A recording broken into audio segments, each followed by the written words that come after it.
All right. Well, obviously we hadn't met before, but I'm Todd McCarthy from the selection committee, and Lucien and Véréna, welcome, and thank you for this extraordinary, unique film. Are your mics working okay? Okay. I'll just ask a couple of... Sorry to ask, does anyone have a bronchodilator? What do you call them? Bronchodilator? Does anyone have asthma, an asthma thingy? An inhaler, yeah. No? Okay. I'll just ask a couple of preliminary questions before we open it up, and I just begin by asking, what was the instigating idea behind the conception of this film? What set you on this journey in the very, very beginning?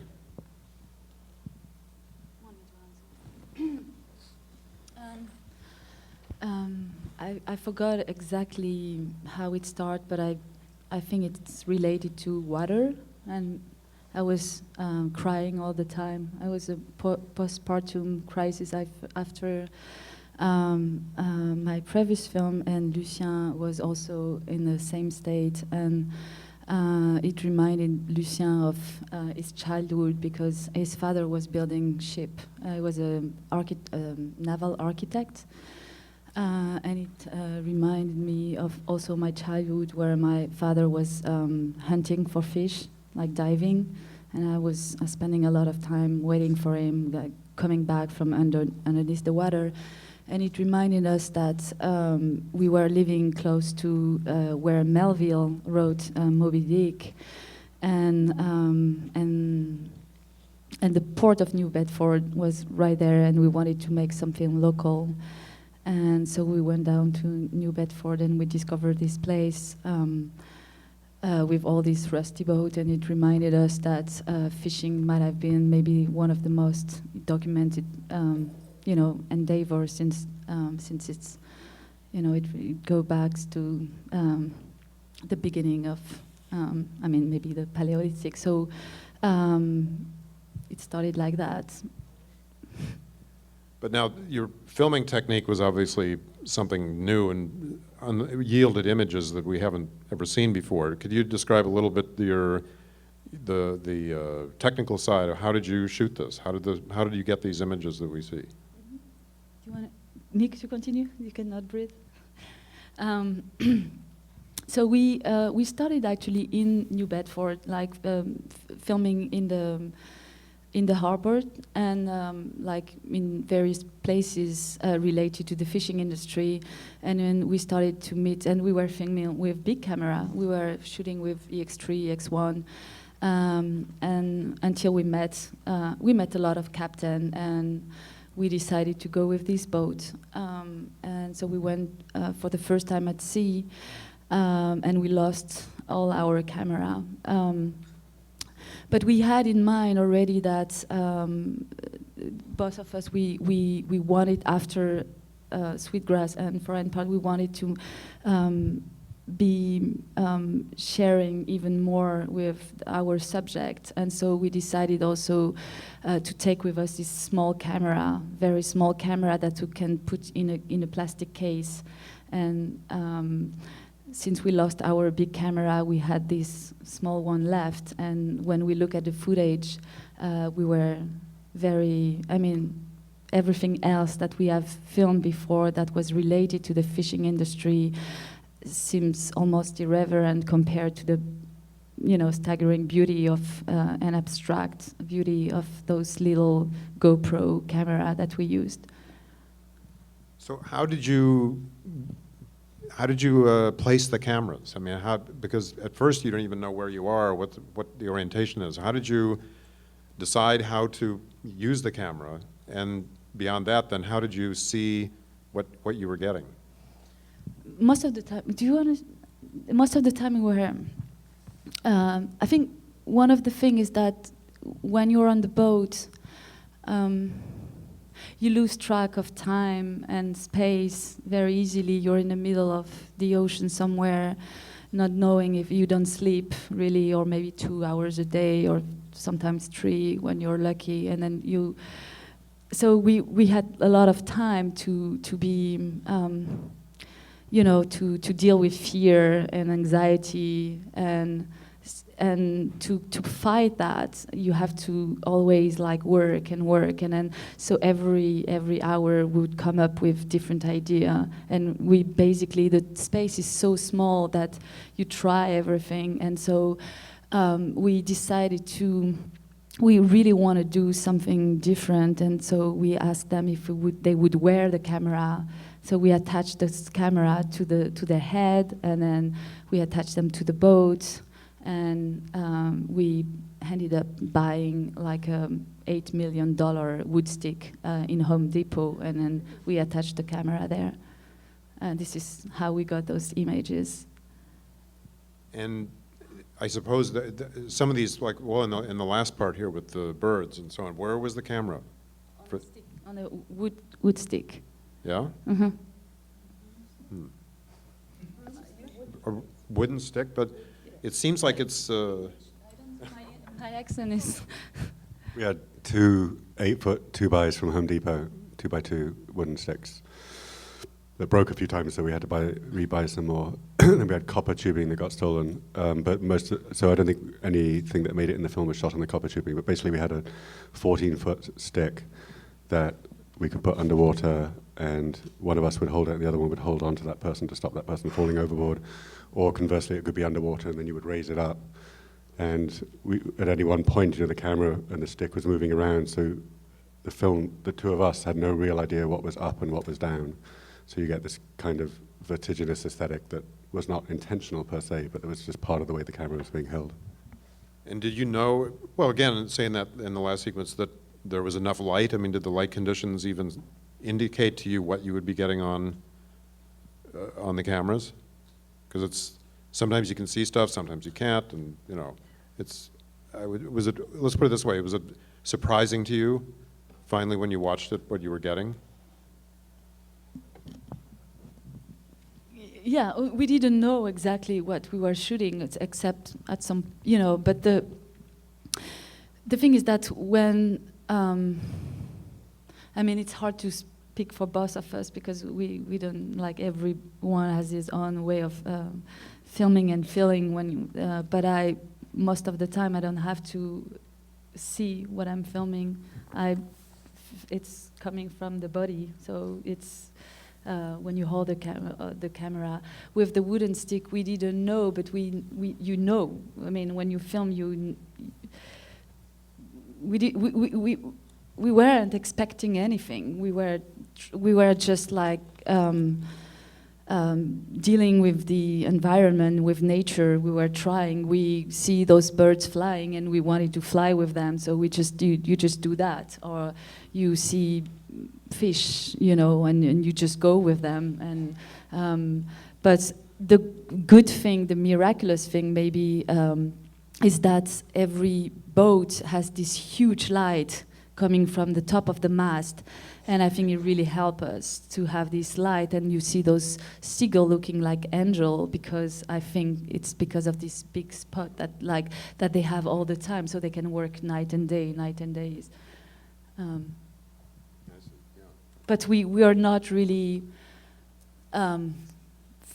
you know, focused on this technical question of, it was just like, we're exhausted, like trying not to fall overboard, and then so we were like always trying, and then we would discover, because watching the footage on the boat is also actually really hard, because we had to put a laptop on a berth, a bed, the kind of things that we were sleeping, and so basically we were standing up, and you have to imagine that you look at your footage like going like for hours, and so it was. Let me open it up to some questions in the audience room. Yes, back here. So whenever you're dealing with a film about commercial industry, I think of a film like Our Daily Bread about, you know, what's going to happen in food in the future. What are you trying to say about the fishing industry? Are you talking about the consumption of, in the getting of the food, or are you talking about the hard labor that goes into it?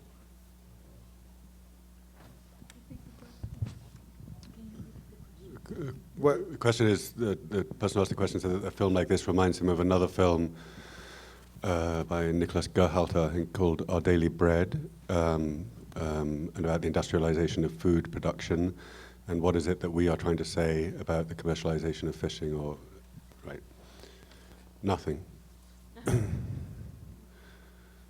We're not trying to say anything, but the one thing we're trying to do is to make films that don't say anything.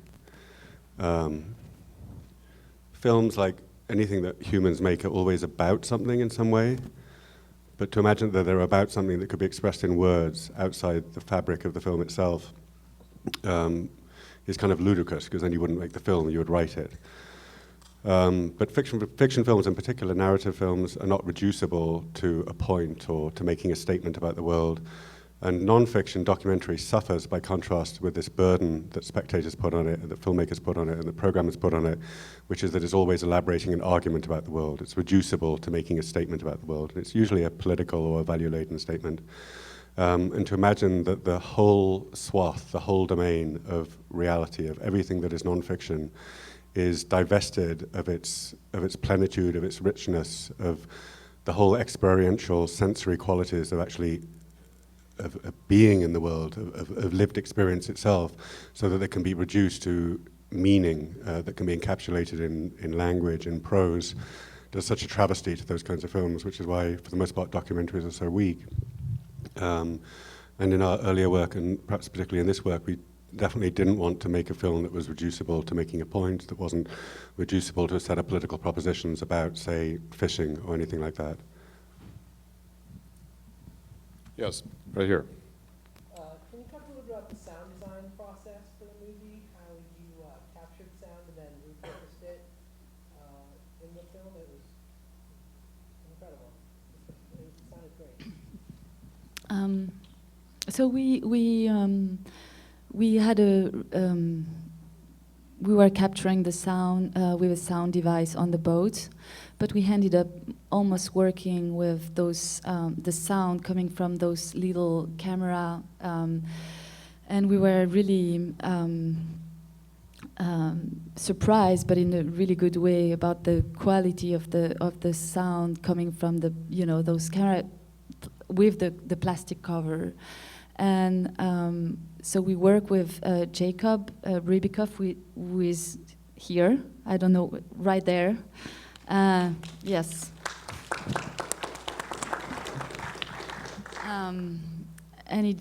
So we basically discussed a lot with him about what we wanted to do, and Jacob came up with millions of ideas, and I think he pushed the film to another level because of his work on the sound. So, all the sound is most of the sound come from this really small camera. But maybe you should add something.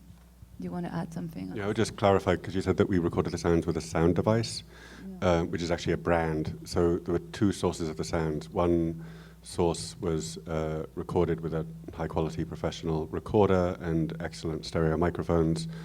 But most of the sounds that we hear, like most of the images, I would guess maybe 85% of the images were recorded on these mono portable kind of extreme sports cameras with these pathetic, really highly attenuated, really compromised microphones, which were further compromised by virtue of being encased, as Véréna said, in these waterproof plastic housings. And at times, both above water and below water, but above all below water, the sound recordings contain these digital artifacts that we found really striking and moving and anxiety-inducing. It's as if there's simultaneously a kind of machine, a cyborg. It's a totally inorganic sound, and yet a couple of frames later, it then moves into the sound that almost sounds as if something is drowning and they're gasping for air, gasping for life in some way. And that aesthetic we wanted to bring out, and we worked with Jacob to bring out a lot in the film. Obviously, all these different mono tracks and stereo tracks were then combined into multiple tracks before being mixed down into the 5.1 that we're left with. And before we worked with Jacob, who, as Véréna says, brought the film to a whole other level, we worked with a friend and colleague of ours up in Cambridge, who's not a professional film sound designer at all, but who is sound artist, anthropologist, ethnomusicologist, audio engineer called Ernst Carroll, who has a very sort of Cajun minimalist aesthetic, very sort of anti-cinema in a certain sense. And Ernst did the initial mix, and then we came down and worked with Jacob, who we worked for 2 or 3 weeks, and who brought it to a whole nother level. Yes, right here.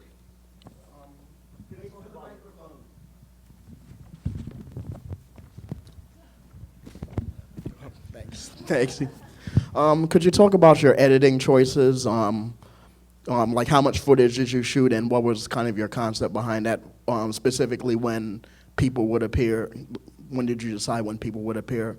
And also, I was wondering if the speed was manipulated, or was I just kind of imagining that?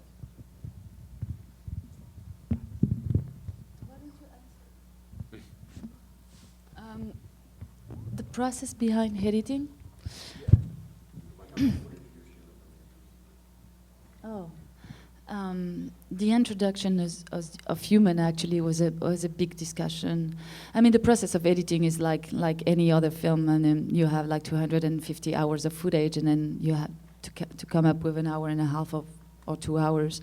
So that was very easy. This part was very easy because of the quality of the footage. It was really easy to ditch, all the films that we have been filming before, and we decided that we would never see land, that like everything, what was going on the boat was more powerful for us, and it was related to the magnitude of the existence of those people, but also from the beginning, we wanted to really give the same importance to the fish and the one who slaughters them, and so there was like the balance between their existence was really a question for us, and we had a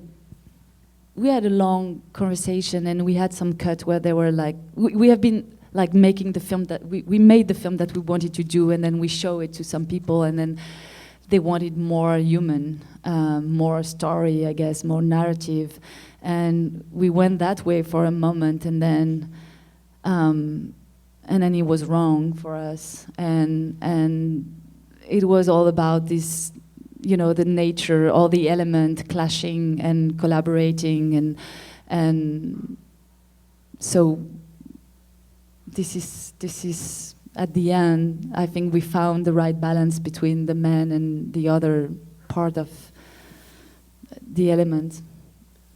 What was going on the boat, actually? I mean, what was the human dynamic between you and the guys working on the boat? And over how long a period were you with them? So we went at sea for, I think, 6 times, and each trip is between 8 days to 2 weeks, like 14, 15 days. They accepted us from the beginning, so they knew that we would be on their face and in their way, how to say. And they completely accepted us. And also it's a very hard job, so they're working all the time, and they sleep sometimes just for 2-3 hours a day, and they continue to work. So it's just like you interact a lot, you see them a lot, but we were cooking for them, we were picking up the scallops with them, we were working also constantly on the boat. So this is what's going on the boat. It's just like people work and work and work, and then they sleep a little bit, and they watch TV, and they fall asleep in front of TV. But I don't know, maybe I forget to say something. Yes, over here. I was surprised to see that the colors, the most prominent colors, were red and green, with the specks of white. But my question is about the one scene with the seabird that is trapped and that is walking in the blood, and that was a moment when I thought about you. Were you going to help that bird out, or were you going to, how long you were going to wait for that bird to find its way out. Could you talk about that one scene? Did,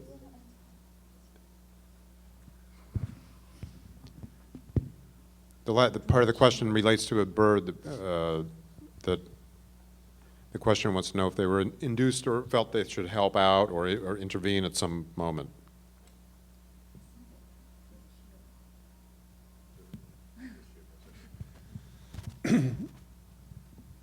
So it's a good question, but it perhaps returns us to the earlier question about what the film is about, which is the moment you read a film as non-fiction, you impose on it a kind of ethical exigency which you don't with fiction, which is that you suppose that the filmmakers are implicated morally and ethically. And if the filmmakers are bearing witness to crimes or to activities or processes that are considered to be inhumane or to contravene the rights of animals, say, or that in any way make one feel uncomfortable as being morally problematic, that somehow one blames the messenger because they should have put down their camera and helped out. And this was deliberate. We realized that it could have been read in that way. And I think a lot of people, I mean, the whole film is quite stressful and anxiety-inducing to watch for a multitude of reasons, but that shot of the bird that's on the deck that the lady was referring to that eventually jumps into the water, perhaps the bird looks injured and you wonder, are we going to save its life or is it going to eventually jump into the water and drown? It's actually a great shearwater and they're quite shocked when they land on a boat. They don't expect to encounter a boat. There are fewer great shearwaters than there are seagulls following the boats. And they're so shocked by landing on the boat that they momentarily forget how to fly, or they're just discombobulated, basically. But the bird, in reality, I mean, in a sense, it's not for us to answer this question. It's more a question for the audience, but there are too many of us here to answer, and we don't have much time. You know, what was the significance of that shot? The real truth, the real answer to your question lies in everybody except for us here. But in reality, outside the universe of the film, it wasn't injured in the slightest. It just took a while to potter away and end up in the ocean and return to its former existence. Yes, right here. I can talk loud. I can talk loud, actually. There you go. There you go. I am a great fan of Sweetgrass, and I was looking forward to Leviathan with tremendous interest, and I'm fascinated by the comments that you've made about making a film that's not narrative in the sense that it's giving an experience to people that's a narrative or explained experience, that you are presenting something that is rather raw and observational and a discovery, and I admire that. I do kind of wonder, however, since what you're making decisions when you shoot something, and certainly in editing, what your intention is for the audience to get from this film. I understood everything that you said. I've also, just personally as an aside, so that you'll maybe understand what my question is a little bit better, have spent long periods of time at sea on vessels of various sizes. I also think that when given any kind of, and I'm sorry for this long prelude, but when given anything to watch that has a beginning, middle, and end, human beings impose or interpret meaning. It's just a natural thing that we do. So as filmmakers, it seems to me that there have to be decisions that are pushing the audience to finding some meaning, even in a film that is intentionally not designed to not give specific meaning. I'm wondering what your intention is there and how that has influenced your decision in editing and in what you're presenting. I mean, for example, even with the upside down birds, or what's, why? What do you mean to convey?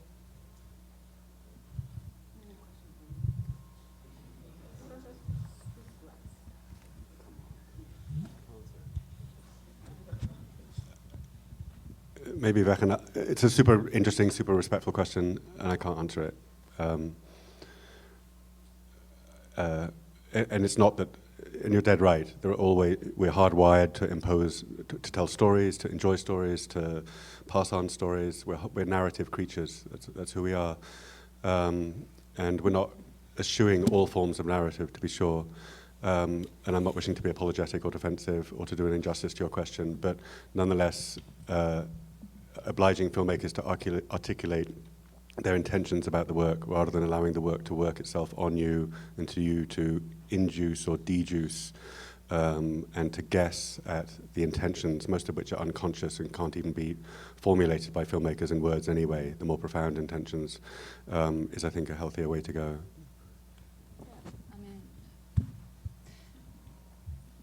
It's the same. It's just like you were talking about intention, and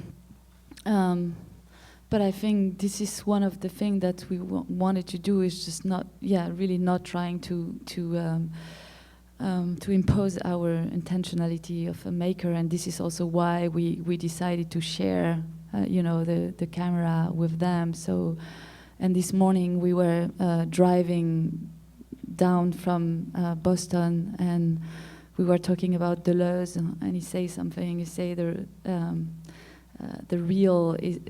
God, I will forget now. But he say, do you remember this thing that we were? Philippe. Where is Philippe? Philippe, tu es là? Tu peux nous dire ce que Gilles Deleuze a dit? Monsieur Philippe Grandrieux. Là et les animaux. Philippe. We had this discussion this morning, and it was just with Monsieur Philippe Grandrieux. No, first I want to tell you it's an incredible movie. I mean, it's so strong, so powerful, and all this question, of course, about intentionality, but the world is without any intentionality.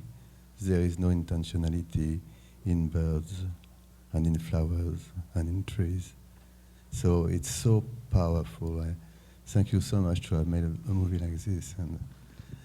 And yes, about this question of the animal, he said that when we write and we film, we should be à la place.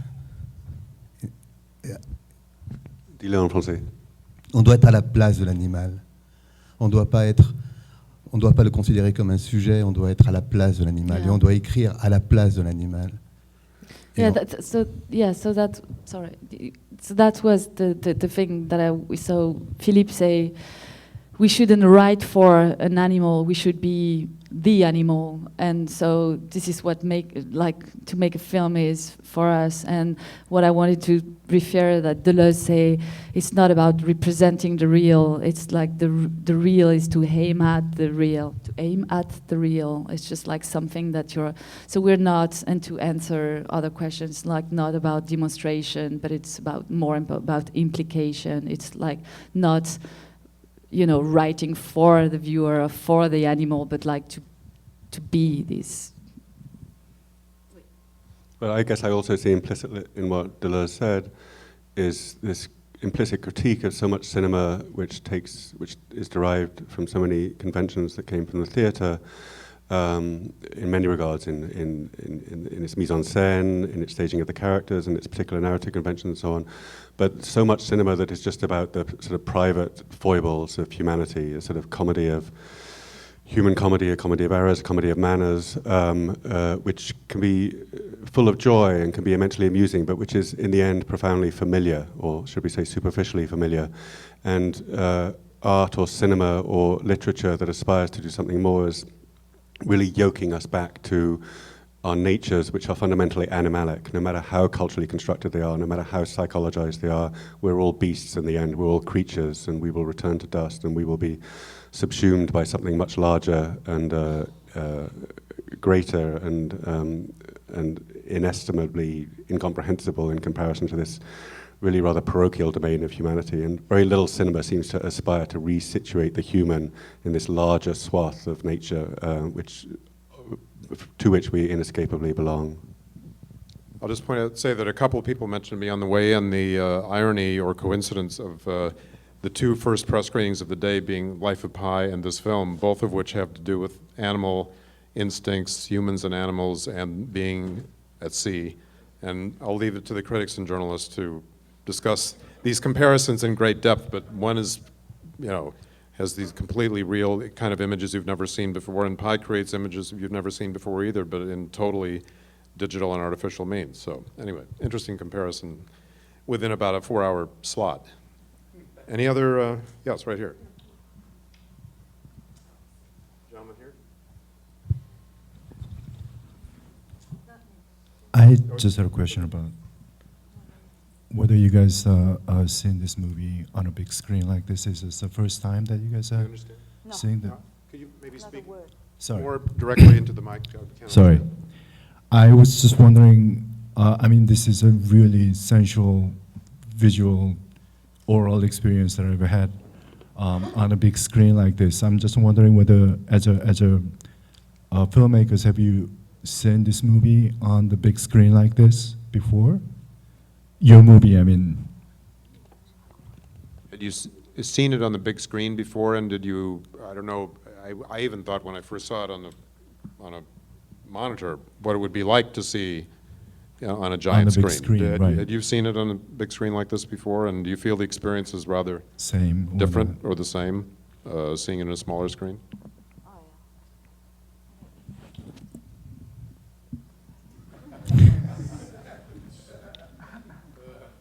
No, yes, of course. I mean, and for us it's even different because we have seen it like 2,000 times, Right, 2,100 million times, like while editing it. And the first time I saw it in Locarno before Lucien, and in various size, like, you know, like in a huge gymnasium. Was it shown outside at Locarno? No, in a big, it was okay. not on the piazza, but like on this heavy, like huge gymnasium. And yes. Okay. Thank you. Someone down here? Yes. Yeah, foregoing questions of intent, because I think we all agree that when you superimpose these things, you lose something. A few years ago, I saw a documentary called Nanette. I walked in thinking, it's, you know, foregoing questions of intent, because we all agree that the superimposed narrative, you kind of kill the documentary's, you know, function. A few years ago, I saw a documentary called Nanette. I went in thinking it's a documentary about an orangutan in a cage, no big deal. I walked out a vegan, vowing never to go to a zoo again. So again, irrespective of your lack of intent, being amidst all that visceralia all that time, was there a transformation upon yourselves individually, as individuals, about our stewardship of the planet, your own dietary habits? Because I did find it heroism. I'm not casting a judgment here. I really admired those guys, and that all comes to our dinner tables. But were you both individually in any way affected, transformed, you know, epiphanies by this film, or, you know, it was the same as your intent beforehand, just shoot it and that's that?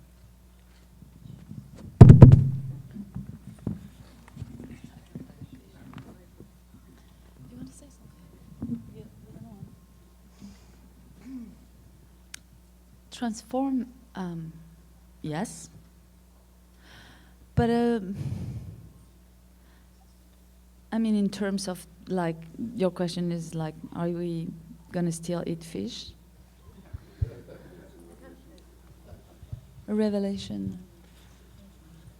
Epiphanies Yeah. or something that just hit you, struck you in a human way that changed your attitude or your outlook about anything? Yeah, but actually it has nothing to do with what I eat or what I eat more fish since I've done the film. I don't know about you, but I really do eat more fish, and I'm actually trying to eat more fish, and I know where it come from. I mean, when I know, I eat fish when I know where it come from.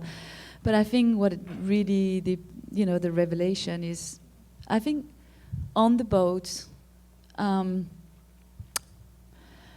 Facing, I'm not talking like a personal thing about like being at sea and fear and all these things, but like I think I've never been that close to what it is to suffer, what it is to be like in front of a man transforming into an animal maybe, or like something at the limit of what human can bear. Or I don't know if you understand with my English, but maybe you can translate that much better.